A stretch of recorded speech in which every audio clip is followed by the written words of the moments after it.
It's the beginning of the fourth quarter, and it is always a good time to refresh our information on school safety practices.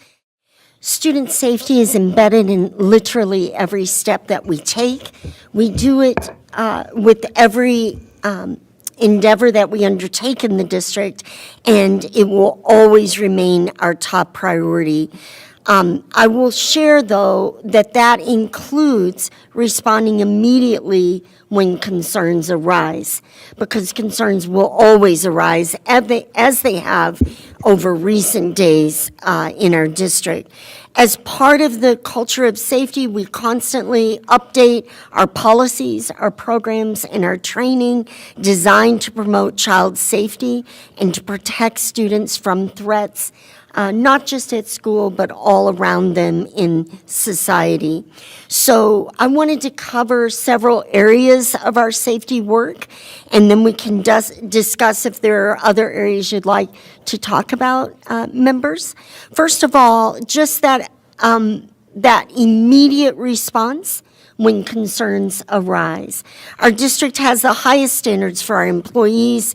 They are entrusted with the most noble of duties, and that is caring for, educating, and supporting our community's children. When a safety concern is reported, our team immediately investigates, including involving local law enforcement. We're very fortunate to have our SROs right in the buildings, in the school buildings at secondary and close by our elementaries. They support us. Based on the findings of investigations, we then take immediate action in accordance with the law and with our Lawrence Board of Education policy.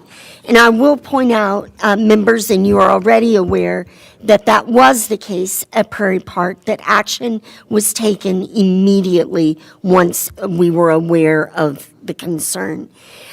We are constantly reviewing our safety protocols. I just want to give a shout out to Lori Stitham, Director of Special Education Services, and members of our team who are currently working through every school building, every classroom area, every service delivery area, and I will be sharing more detailed information with the members about that process to just double and triple check that every single area of our building has visual sight from a hallway or from an area where people are moving, and that there are no areas where an adult and a child would ever be alone in a private area together. This process is to ensure clear sightlines into all physical spaces where children are served, so that these spaces remain open and observable at all times. All student services are to be delivered in clearly visible areas, and this is to protect everyone involved and everyone at school.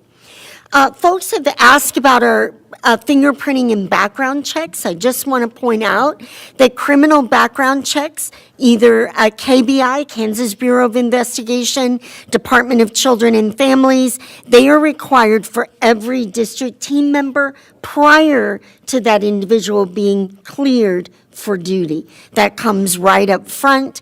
Names are checked against the KBI Registered Offenders Registry. The checks for violent, drug, and sex offenders as well. Fingerprinting and an FBI background check are conducted for staff members who've not lived in Kansas for the past 10 consecutive years. Certainly we, as all districts do, hire folks from within the state and outside the state. The checks are completed regardless. Those are a requirement. In addition, the Department for Children and Families background check is completed on the Child Abuse and Neglect Central Registry for every new employee.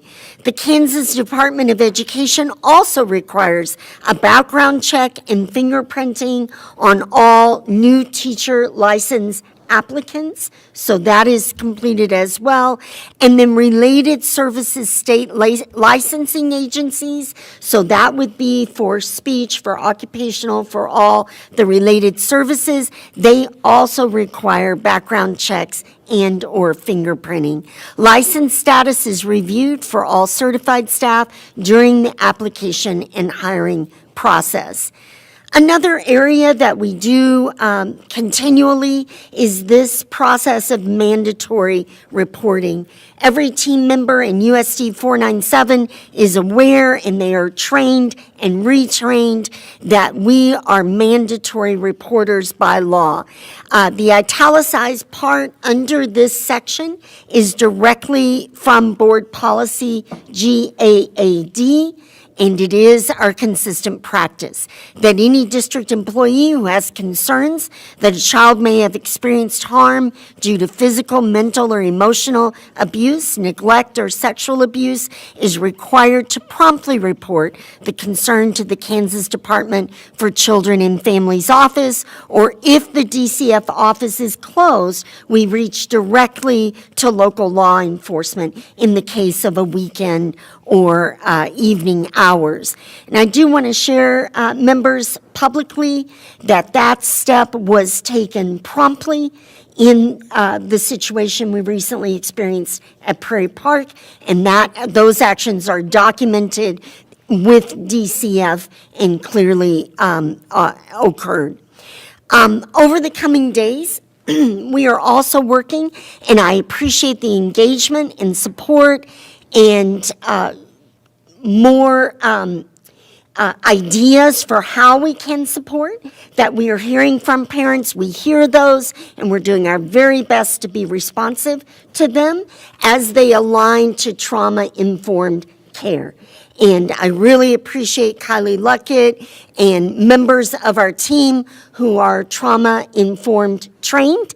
And so we line up every action of support to ensure that it supports every member of the community, those who maybe have been victimized and those who maybe have experienced secondary trauma as well. So over the coming days, we will continue to share information and resources with parents, including creating a website resource on our USD 497 page to share updated information to support parents in talking with their children about safety. The most common request we've heard from parents is, how do I speak with my child? And I just want to share that any parent who's having that question this evening, we have a team of crisis counselors ready, and all they have to do is reach out to their principal or email any of us, and we will get them connected for that individual care. We are sharing today in our message the Children's Advocacy Center, they've been working closely with us throughout this time. They offer sound and trusted guidance for parents and caregivers across many areas of child safety. And that includes what to say to your child. At any rate, the Children's Advocacy Center does offer those initial questions that you could ask your child. It's offered, they have several resources in a developmentally age-appropriate way of how parents might speak to their children, and we're including that. The link is here in the message today, and we just have been partnering with them. They are an excellent resource. We'll continue to add resources. We have heard that perhaps having too long of a list of resources is overwhelming for some folks, so we're really working to focus those resources for parents. We really value our partnership with school families in maintaining those open lines of communication. So again, we encourage folks to reach out to us. We have trained counselors ready, and we look forward to conversations individually around the needs of students and families. Thank you.